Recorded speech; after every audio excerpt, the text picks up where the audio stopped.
bonjour à toutes et à tous et bienvenue à cette masterclass de Inbound Marketing France 2021, intitulée, vous l'avez vu, Podcast, quel impact sur votre stratégie de marque?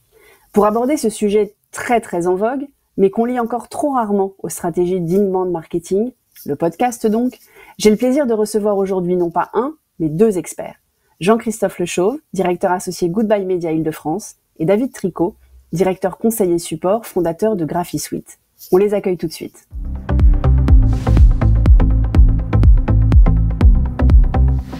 Jean-Christophe, David, bonjour.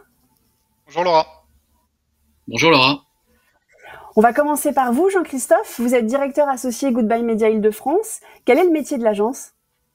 Alors Goodbye Media, c'est une agence média indépendante en fait qui conseille les entreprises dans leur stratégie média et digitale. Et donc moi, mon rôle avec les équipes de Goodbye Media, c'est vraiment d'accompagner nos clients dans l'orchestration et la mise en place de leur plan média qui répondent à la fois à leurs enjeux et toujours dans une logique de performance. Merci. David, vous êtes directeur conseiller support, fondateur de GraphiSuite. Vous nous faites le même exercice ? Je vais essayer. GraphiSuite est une agence conseil spécialisée en audiovisuel et contenus digitaux. En fait, on accompagne les entreprises et les marques dans leur stratégie de contenu, de brand content, sur tous les écrans, en télévision, en digital ou en event. Et mon rôle, moi, avec les équipes de GraphiSuite, c'est effectivement de conseiller et de travailler sur la conception, la production et la diffusion des contenus vidéo de nos clients dans une optique ROI et business. Eh ben, merci à tous les deux de cette introduction. On va rentrer tout de suite dans le cœur du sujet, donc qui est le podcast. Jean-Christophe, peut-être que vous pouvez nous rappeler ce qu'est un podcast et nous décrire surtout le marché ? Oui, voilà, c'est vrai que c'est important de décrire ce que le podcast, ça peut être encore un peu flou pour pas mal de gens. Déjà, le podcast, c'est un contenu audio numérique que l'on peut écouter n'importe où, n'importe quand, soit en le téléchargeant, soit en l'écoutant via du streaming. Pour ça, il y a plusieurs styles de podcast aussi, parce que quand on parle de podcast, il y a à la fois le replay d'émissions de radio, type Les Grosses Têtes ou l'Afterfoot, qui sont les plus puissantes en France. Et après, il y a ce qu'on appelle le podcast natif, qui lui est un contenu vraiment créé sur mesure. Ce qui est important aussi de décrire quand on parle de podcast, c'est où on peut les écouter. Alors évidemment, pour ce qui est des podcasts d'émissions de radio, on les écoute sur les sites des radios web. On peut les retrouver aussi sur des plateformes de streaming type Spotify ou Deezer, comme des podcasts natifs. Après, il y a aussi des réseaux dédiés qui mettent en avant alors soit leur propre podcast, soit d'autres podcasts. Je pense notamment à Louis Media ou Binge Audio. Après, si on doit parler de chiffres, c'est ce qu'on voit là notamment. C'est vrai qu'aujourd'hui, le podcast, c'est vraiment un média qui est très consommé. Il y a quasiment 90 millions de podcasts qui sont écoutés chaque mois en France. Il y a un Français sur 4 qui les écoute chaque mois. Après, en termes de profil, c'est très légèrement masculin, c'est quand même assez mixte, c'est 54% d'hommes. C'est assez jeune, 70% ont moins de 50 ans. C'est plutôt CSP+, il y en a 50% qui sont CSP+. Et après, un profil qui est plutôt urbain et évidemment une écoute qui est plutôt mobile. Eh ben, merci beaucoup pour ces chiffres très intéressants pour poser un petit peu le sujet. Je me tourne vers vous, David. Donc, si je comprends bien l'intitulé de cette masterclass, pour vous, le podcast peut complètement s'insérer dans une stratégie de brand content. Oui, tout à fait. En fait, c'est un levier qui reste un peu flou puisqu'on est un peu au commencement du podcast en mode natif. Donc, il y a un potentiel vraiment énorme en termes de branding, de notoriété, et même pour aller toucher de nouvelles cibles. Il ne faut pas oublier que sur le podcast, ce qui est intéressant avec la cible, c'est qu'il y a un temps d'écoute disponible. Donc, dans une ère où tout va très vite, on n'a pas beaucoup de temps, on peut toucher facilement des cibles, on peut les cibler avec de la data, en mode classique, et puis on peut travailler des sujets hyper variés. D'accord. Alors, concrètement, maintenant, comment est-ce qu'on fait pour intégrer le podcast dans cette stratégie ? Jean-Christophe, aujourd'hui, le marché sur ce sujet de la relation des marques avec le podcast, vous avez parlé du marché global, mais la relation des marques avec les podcasts, on en est où ? Alors, déjà, il y a plusieurs manières pour un annonceur d'être présent sur les podcasts. La première, c'est la diffusion d'un spot audio avant, pendant ou après le contenu du podcast de façon assez classique. Après, il y a la citation de la marque qui peut être faite soit par l'animateur ou le présentateur du podcast. Et la dernière possibilité, c'est vraiment créer un contenu sur mesure qui met en avant la marque, le produit ou le service. C'est ce qu'on appelle plutôt là le podcast natif. C'est celui évidemment qui répond plutôt à ces notions de brand content. Ça, il y a plusieurs avantages en fait. Le premier, c'est que c'est une création sur mesure. On peut vraiment dire ce qu'on veut et vraiment mettre en avant ce qu'on veut. On maîtrise totalement le territoire et le sujet. Après, il y a les thématiques qu'on peut mettre en avant de ces podcasts natifs qui est très très varié. Ça peut être de la fiction, ça peut être des documentaires, un récit autobiographique, une interview. C'est vraiment extrêmement large. On est vraiment dans le développement de l'imaginaire. Pour le coup, on est vraiment dans la suggestion. Il faut pas oublier non plus l'impact émotionnel très fort que peut avoir la voix là-dessus. C'est en plus une écoute qui est très immersive. Il faut savoir que 90% des podcasts sont écoutés via un casque audio. Donc évidemment, il y a une captation de l'audience et de l'attention qui est très forte là-dessus. Et c'est aussi une vraie relation de confiance pour les annonceurs parce qu'on s'adresse directement à soi. C'est moi qui ai choisi vraiment de suivre et d'écouter ce contenu. Donc pour le coup, il y a vraiment cette association qui peut être faite entre la marque et l'auditeur et le contenu du podcast. D'accord. Donc en fait, pour une marque, elle peut être présente, je vais dire en publicité, pour faire un raccourci avec les annonces que vous avez citées, pré-mid, post-roll ou une citation dans le contenu. Voilà, c'est possible. On va quasiment plus en parler. Là, on va vraiment s'attacher à discuter du podcast dédié à la marque que vous avez commencé à décrire. Il y a des grandes tendances qui se dégagent déjà là-dessus? Il y a effectivement plusieurs tendances ou en tout cas plusieurs styles qu'on peut avoir. J'ai quelques exemples en tête. Le premier qui est justement dans l'objectif de décrire une histoire, un territoire, de mettre en avant des valeurs. Il y en a un que je trouve très bien qui est Chalalove de Gemio, qui est en fait un joaillier français. Où en fait ce podcast, c'est des couples qui décrivent un peu leur première rencontre. Comment ils se sont rencontrés. Pourquoi ils ont été attirés l'un par l'autre, qu'est-ce qui leur a plu chez l'autre, pourquoi ils s'aiment aujourd'hui et pourquoi ça dure. Et ce que je trouve très bien fait, c'est que Gemio est quasiment pas présent effectivement à l'intérieur du podcast. C'est des couples qui racontent leur histoire, mais on est vraiment dans cette association de valeurs, d'amour, de séduction entre le couple naissant et qui continue. Évidemment, l'environnement du joaillier avec tous les bijoux qui peuvent y être associés. Ça, c'est vraiment quelque chose que je trouve très intéressant. Après, il y a aussi sur cette notion un peu de valeur de marque que je trouve intéressant, c'est le groupement des mousquetaires qui, pour ses 50 ans, en fait, avait fait une série d'épisodes pour raconter un peu les grandes étapes de leur histoire.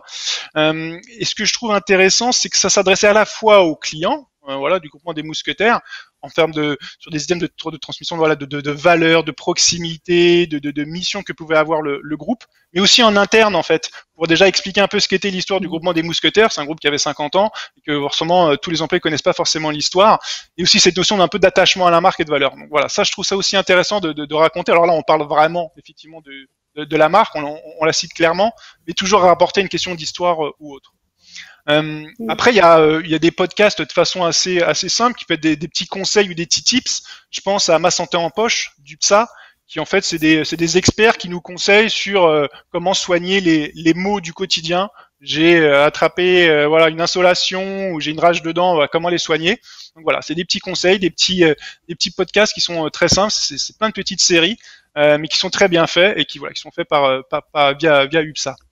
Et le dernier alors moi personnellement je trouve vraiment très intéressant et très malin dans l'intégration, c'est le podcast qui est fait par Kian Kojandi et Navo qui s'appelle Un bon moment. En fait pendant 1 heure, le duo reçoit en fait des personnalités du monde du spectacle ou de la musique ou du cinéma.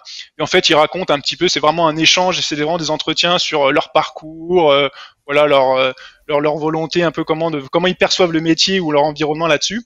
Et en fait plusieurs fois au sein de ce podcast-là, il y a Kian Kojandi, donc l'animateur, qui dit clairement, si aujourd'hui on a la possibilité de vous faire parvenir ou en tout cas de vous transmettre ce podcast de façon gratuite, plutôt réalisé dans de bonnes conditions, assez professionnelles, ce genre de choses, c'est grâce au soutien de MyCanal, qui nous soutient et qui est un peu comme un parrain ou un sponsor du podcast. Et donc voilà, il le cite plusieurs fois. À la fin, il offre même effectivement des abonnements à MyCanal ou autre. Mais je trouve que l'association de la marque qui est juste citée, mais et qui n'a pas vraiment de relation particulière avec le contenu, mais que grâce à cette marque, voilà, ils ont la possibilité de pouvoir créer ce genre de contenu et de le diffuser auprès des auditeurs et que ça plaise.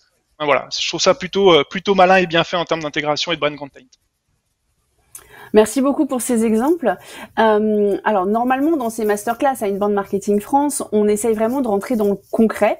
Donc on essaye de rentrer dans le dur, de comment est-ce qu'on fait.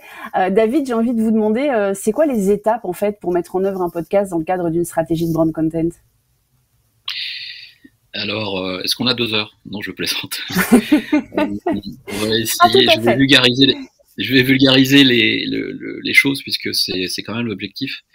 En fait, pour ceux qui connaissent un peu le process de création de vidéos, c'est un peu similaire. On va dire qu'on a 4 grandes étapes.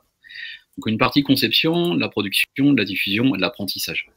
Bon, initialement, il faut quand même réfléchir au pourquoi, du comment on va faire un podcast, c'est-à-dire réfléchir sur ce que l'on va dire, avec la tonalité, à qui, comment, pourquoi. Voilà, c'est un peu le why, c'est-à-dire de réfléchir avant de faire. Ensuite, on va travailler sur la partie conception. Donc sur la conception, vous allez déjà travailler un peu sur le format, sur le nom, puisque ce sont quand même les bases. Vous allez faire une écriture.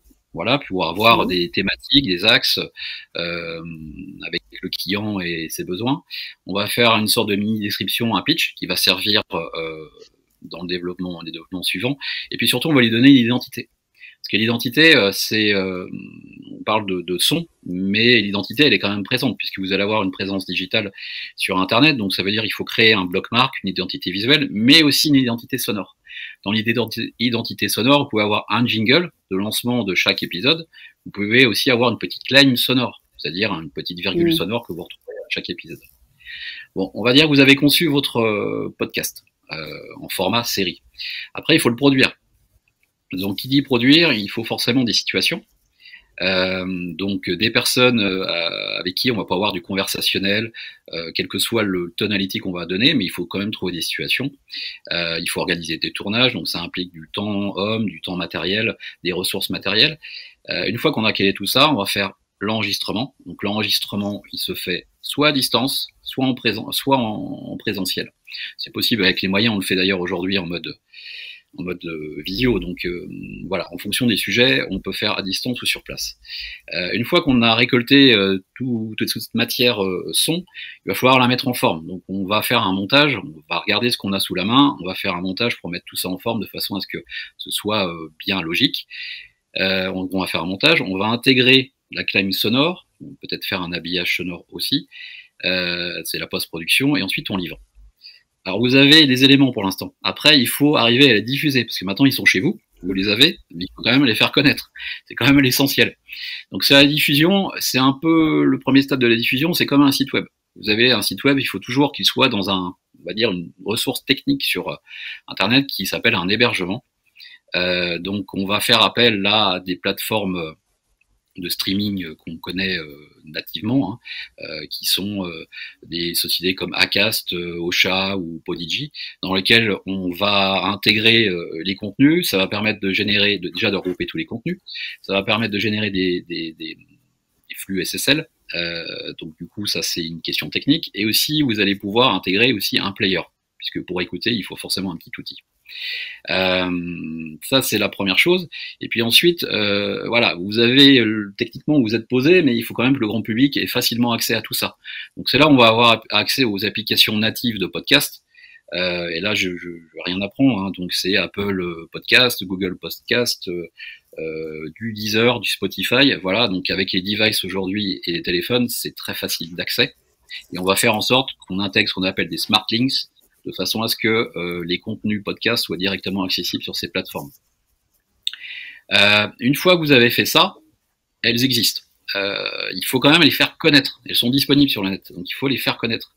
Et c'est là où on rentre dans une stratégie un peu de ce que j'appelle de propulsion, c'est-à-dire il faut en faire la promotion. Donc il y a plein de techniques qui permettent de faire ça, mais une des techniques premières, c'est par exemple de créer une landing page. Une landing page, c'est une sorte de page dédiée au programme dans lequel on va activer pas mal de leviers digitaux, notamment qui tiennent au SEO, au SEA, mais du coup dans lequel on va avoir tous les programmes disponibles, on va avoir une mise en avant du site internet du client, une mise en avant de ses réseaux sociaux, et puis effectivement tous les épisodes. Voilà. Après, vous pouvez aller plus loin. Aujourd'hui, Google a une application native qui permet de mettre en avant les podcasts de façon générale. Donc même Google s'y intéresse. Donc c'est vraiment la tendance. Google reconnaît la voix. Voilà. Et puis une fois qu'on a effectivement engagé cette stratégie de propulsion qui peut même aller plus loin, vous pouvez faire de la programmatique, Google Ads, il y a plein de choses et il faut engager des leviers digitaux pour pouvoir faire cette vraie promotion. Ça, c'est encore un autre sujet. Vous allez arriver sur l'apprentissage. Ce que j'appelle l'apprentissage, c'est la mesure. Est-ce que c'est beaucoup lu? Est-ce que c'est téléchargé? Et puis, vous allez mesurer les résultats. Mais justement, sur les résultats, voilà, Jean-Christophe en parlera sûrement mieux que moi. Eh ben justement, c'est parfait. On va faire. Vous avez fait ma transition, donc merci beaucoup, David. Oui, Jean-Christophe, par rapport à votre métier, évidemment, de Goodbye Media, j'imagine que vous vous attachez à des résultats chiffrés, beaucoup. Évidemment, c'est très important. Concernant le podcast, en fait, en France, aujourd'hui, il y a 2 grosses études qui sont réalisées par Médiamétrie. La première, c'est Global Audio, qui en fait est une mesure un peu du consommation du média audio en général. Donc ça peut être la radio live, la radio replay, le podcast évidemment, mais ça peut être l'audio digital, le streaming ou autre. Après, il y a aussi, donc là on a plein de données plutôt conso par sexe, âge, CSP, plutôt socio-démo, par device, par genre consommé. Voilà, c'est des données un peu génériques et assez larges qu'on peut avoir.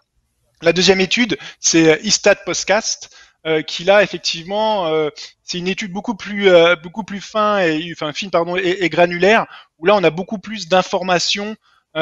Qui est un peu plus technique ou un peu plus en tout cas efficace pour nous et perspicace pour nous, qui est le nombre de téléchargements qui peut être fait du podcast, la durée de session qu'il peut y avoir à chaque fois, le profil des auditeurs, voilà la durée d'écoute, ce genre de choses qui effectivement nous intéresse plus particulièrement en termes d'optimisation ou autre. Faut savoir qu'en plus ces résultats maintenant depuis juin 2020 sont certifiés par l'ACPM, qui est pour nous vraiment une référence pour le marché publicitaire français. Bien sûr. Bon, David, je veux quand même revenir vers vous pour les résultats, parce que les résultats, c'est pas que quantitatif. On peut aussi avoir des résultats qualitatifs, puisqu'on parle bien de marque et de stratégie de contenu de marque.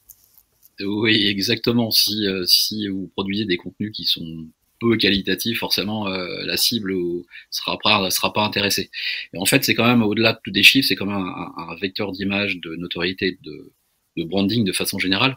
Après, il faut pas oublier que là, on l'aborde dans un mode un peu ROI business, d'accord, mais ça peut être aussi un vecteur de communication interne. Ça peut être un outil vraiment intéressant.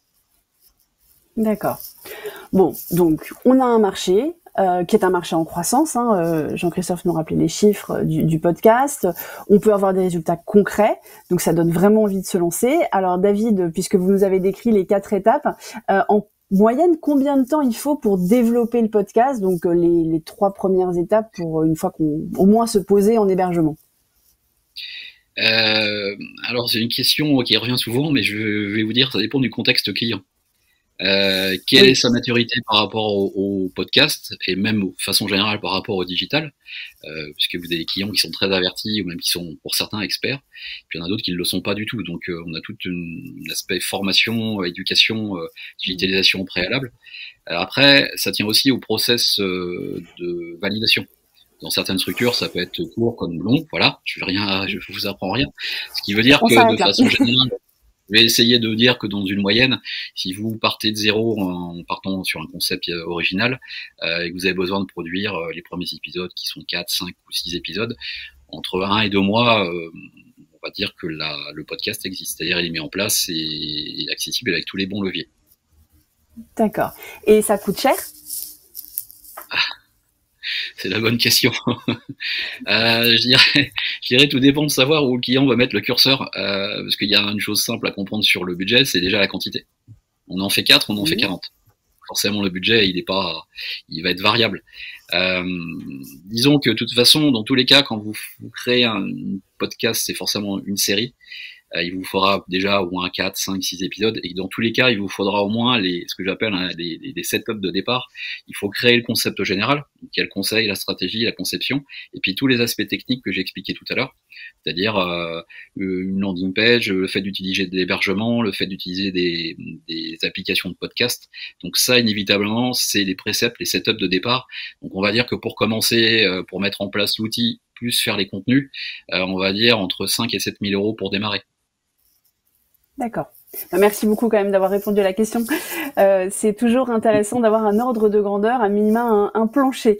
Donc on a parlé du podcast en tant que levier branding, mais Jean-Christophe, avec votre casquette média, est-ce que ça peut aussi être un levier d'acquisition? Alors, c'est vrai que principalement aujourd'hui, le podcast est utilisé dans des leviers, dans une stratégie plutôt branding.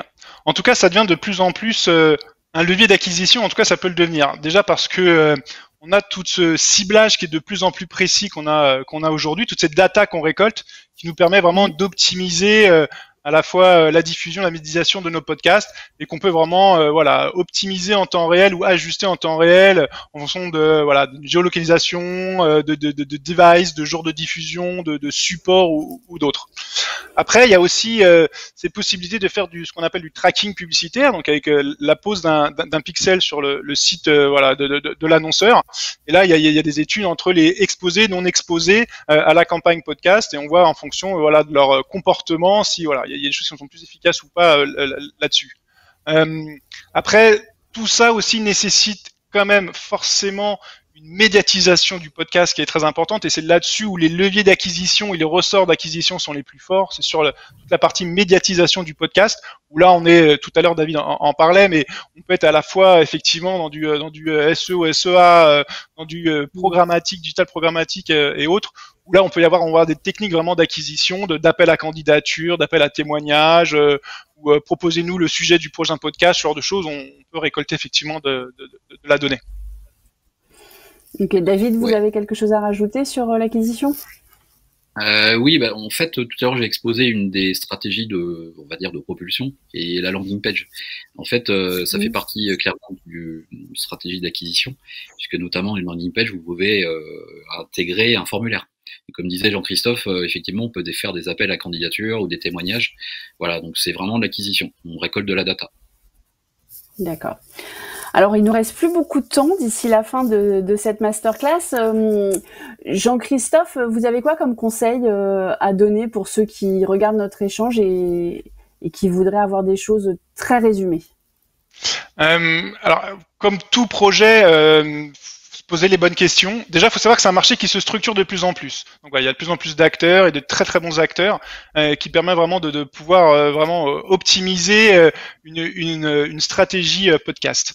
Après, c'est se poser les bonnes questions, comme dans tout projet qu'on se lance, c'est-à-dire pourquoi on le fait, dans quel but, qu'est-ce qu'on en attend exactement de ces stratégies podcast. Après, à qui on veut s'adresser? Est-ce que ça peut être à l'externe, à nos clients, à des prospects, ça peut être à de l'interne, ça peut être à un réseau de revendeurs par exemple. Donc vraiment à quelle cible on veut s'adresser. Après, c'est là aussi la tonalité du podcast. Effectivement, après, ça peut être, il peut être sur le compte de l'humoristique, j'en parlais tout à l'heure, ça peut être une série, une fiction ou autre. Et après, c'est aussi cette notion de temporalité qu'il faut avoir, parce que évidemment, on n'est pas dans l'immédiateté.